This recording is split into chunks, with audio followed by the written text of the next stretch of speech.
अऊज़ु बिल्लाहि मिनश शैतानिर रजीम बिस्मिल्लाहिर रहमानिर रहीम नहमदुहु व नुसल्ली अला रसूलिहिल करीम वल महदियल मऊदिल अज़ीम अम्मा बाद अस्सलामु अलैकुम व रहमतुल्लाहि व बरकातुहू।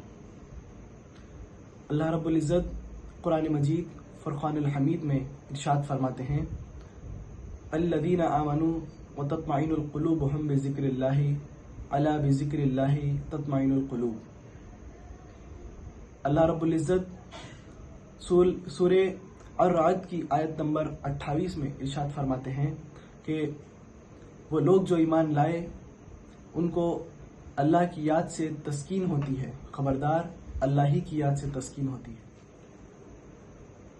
हज़रत मोहम्मद मुस्तफ़ा सल्लल्लाहु अलैहि वसल्लम का इरशाद मुबारक है, ये हदीस क़ुदसी भी है और ज़िक्रुल्लाह की फ़जीलत के मुताल्लिक़ भी है, जिसको बुखारी शरीफ में रक़म किया गया है।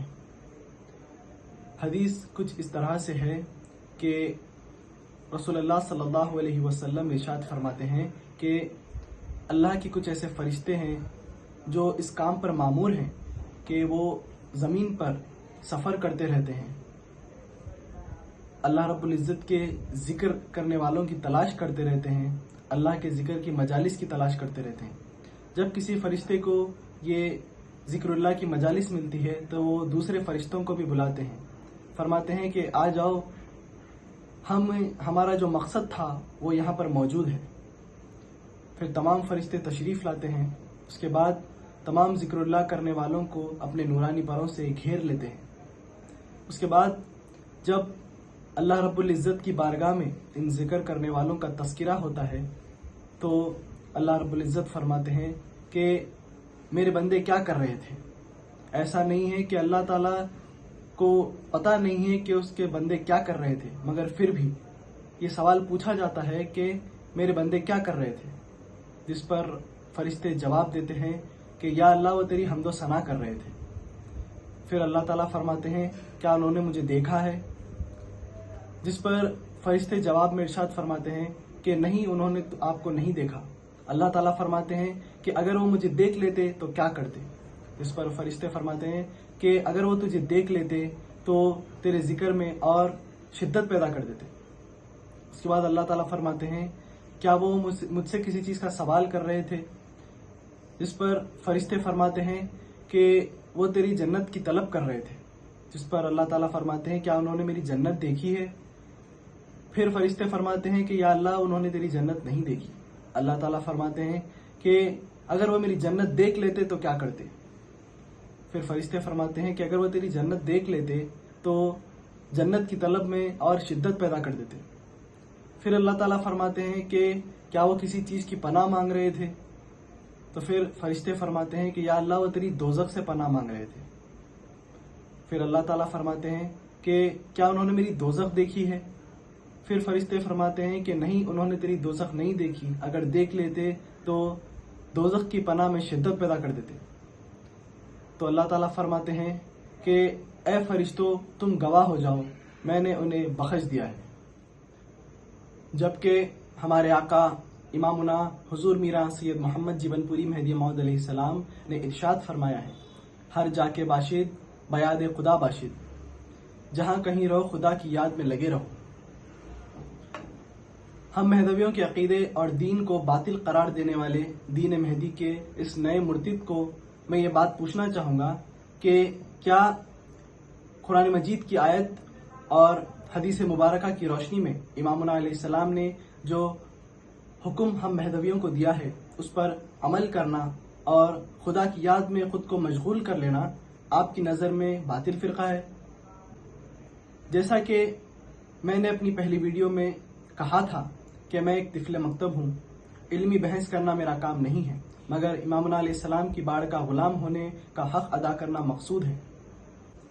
यही वजह है कि मैंने इस मुर्तिद को जवाब देना मुनासिब समझा है और अपनी इस दूसरी वीडियो के ज़रिए मैं उस मुर्तिद को ये समझाने की कोशिश कर रहा हूँ कि कुरान मजीद की आयत और हदीस मुबारका की रोशनी में अगर इमामुना अलैहिस्सलाम ने याद खुदा में मशगूल रहने की तालीम दी है तो फिर महदवियत बातिल अकीदा कैसे हुआ है। मैं समझता हूँ कि خدا کی یاد میں لگے رہنا اس مرتد کو باطل عقیدہ معلوم ہوتا ہے۔ اللہ تعالیٰ جو ہم کو حکم دیتے ہیں ہم مہدوی اس پر عمل کرتے ہیں، اور ہمارا یہ عمل اس مرتد کو باطل عقیدہ نظر آتا ہے۔ سمجھ میں یہ آ رہا ہے کہ اس مرتد کے لیے قرآن مجید کو عشق نامہ سمجھنا، ختم نبوت پر یقین رکھنا، اللہ کی یاد میں لگے رہنا، اور اگر نمک بھی ہو تو اللہ ہی سے مانگنا، اور ایسی کئی تعلیمات ہیں جن پر ہم مہدوی عمل کرتے ہیں، اس مرتد کے لیے یہ تمام باطل عقیدے ہیں۔ جیسا کہ میں نے ماضی میں بھی کہا تھا کہ قومی کتابوں کے حوالے سے اگر عقیدے کا تعین کرنا ہے تو ایسی کئی دیگر مکاتب فکر کی کتابیں ہیں جن میں باضابطہ شریعت محمدی صلی اللہ علیہ وسلم کے ساتھ کھلواڑ کیا گیا ہے۔ اگر اس مرتد کو ہم وہ کتابیں پیش کریں گے تو کیا وہ دیگر مکاتب فکر کے ماننے والوں پر بھی اعتراض کرے گا اور ان کو باطل فرقہ قرار دے گا؟ ہم مہدویوں کے عمل کو سمجھنے کے لیے اس مرتد کو ہمارے کسی مرشد محترم کی صحبت اختیار کرنے کی ضرورت ہے۔ اس کے والد نے 30 سالوں تک ایک کتابچہ نکال کر ہمارے عقائد پر اعتراض کرنے کی کوشش کی ہے، مگر تھک ہار کر بیٹھ گیا۔ پھر اب یہ فتنہ اٹھا ہے، عصری ٹیکنالوجی کا سہارا لے کر یہ ہمارے عقائد کو نشانہ بنانے کی کوشش کر رہا ہے، مگر یہ عالیت کی باتیں ہیں جس کو سمجھنے کے لیے سب سے پہلے مرشد محترم کی صحبت اختیار کرنے کی ضرورت ہے، تب جا کر اسرار و رموز کے وہ پردے اٹھیں گے اور عالیت کی باتیں اس ناپیکار کے سمجھ میں آئیں گی۔ ہم قرآن مجید، سنت رسول اللہ صلی اللہ علیہ وسلم اور فرائض ولایت پر عمل پیرا ہو کر اس رب واحد کی عبادت کرتے ہیں جو تمام عالموں کا خالق اور مالک ہے، جس کے قبضے و قدرت میں تمام عالموں کا نظام ہے، جس کو نہ تو نیند ہے اور نہ ہی اونگ ہے، نہ اس کی کوئی اولاد ہے اور نہ وہ کسی کا بیٹا ہے۔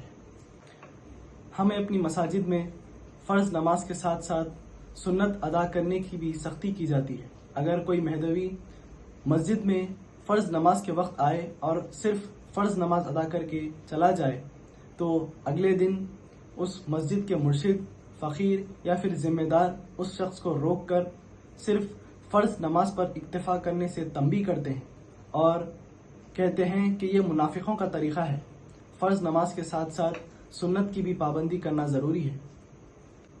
افسوس کی بات تو یہ ہے کہ یہ مرتد محض کتابوں کو بنیاد بنا کر ہمارے عقائد کو بدنام کرنے کی مذموم کوشش کر رہا ہے۔ حقیقت تو یہ ہے کہ یہ مرتد نہ تو کبھی ہمارے مرشدین اکرام کی صحبت اختیار کیا ہے اور نہ ہی کبھی ہمارے دائرے میں رہا ہے۔ بچپن ہی سے ایسے لوگوں کی صحبت اختیار کیا ہے جو مسلمانوں میں فرقہ بندی کی بنیاد پر تفرقہ پیدا کرتے ہوئے مسلمانوں کو بدنام کرنے کی کوشش کر رہے ہیں۔ میں نے اس مرتد کی پہلی ویڈیو کے جواب میں ہی کہا تھا کہ اگر کسی کتاب کے حوالے سے عقیدے کو تنقید کا نشانہ بنانا ہے تو پھر مختلف مکاتب فکر، اسکول آف تھاٹس کو دین اسلام سے خارج کر دیا جا سکتا ہے، مگر عقیدے کا انحصار دینی مذہبی کتابوں کی بنیاد پر نہیں ہے، اور ایسا کرنے والوں کی نیت میں ضرور کھوٹ ہے۔ اگر ہمارے بزرگان دین کی لکھی ہوئی کتابوں کے حوالے سے یہ مرتد ہمارے عقیدے کو باطل قرار دیتا ہے تو پھر اس کو یہ بات ثابت کرنی ہوگی کہ اس کے والد 30 سے 40 سال تک تلاش حق کے عنوان سے پرچہ شائع کرتے تھے، بذات خود صدر انجمن مہدویہ رہے، تو کیا اس مرتد کے والد اس کے دعووں کی تصدیق کر سکتے ہیں؟ جب تک وہ مہدوی تھے کیا انہوں نے حضرت سید محمد جیون پوری مہدی موعود علیہ السلام کو نعوذ باللہ خدا تصور کر کے نمازیں ادا کی تھی؟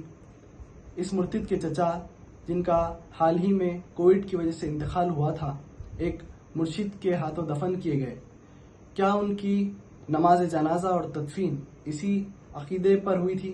اس مرتد کو ہم مہدویوں کے عقیدے کو باطل قرار دینے سے قبل اپنے گریبان میں جھانکنے کی ضرورت ہے۔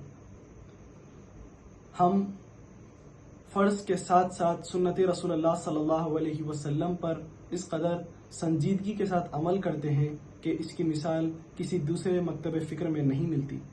انشاءاللہ تعالی قوم مہدویہ کے ذمہ داران اس مرتد کے ہر ویڈیو کا مدلل جواب قرآن مجید اور احادیث شریف کی روشنی میں دیں گے۔ انشاءاللہ اس خصوص میں ویڈیوز کا سلسلہ جاری رہے گا۔ اللہ تعالیٰ سے دعا ہے کہ اللہ تعالیٰ ہم تمام کو کہنے سننے سے زیادہ عمل کرنے کی توفیق عطا فرمائے۔ آمین ثم آمین، وآخر الدعوانا الحمدللہ رب العالمین۔ شکریہ۔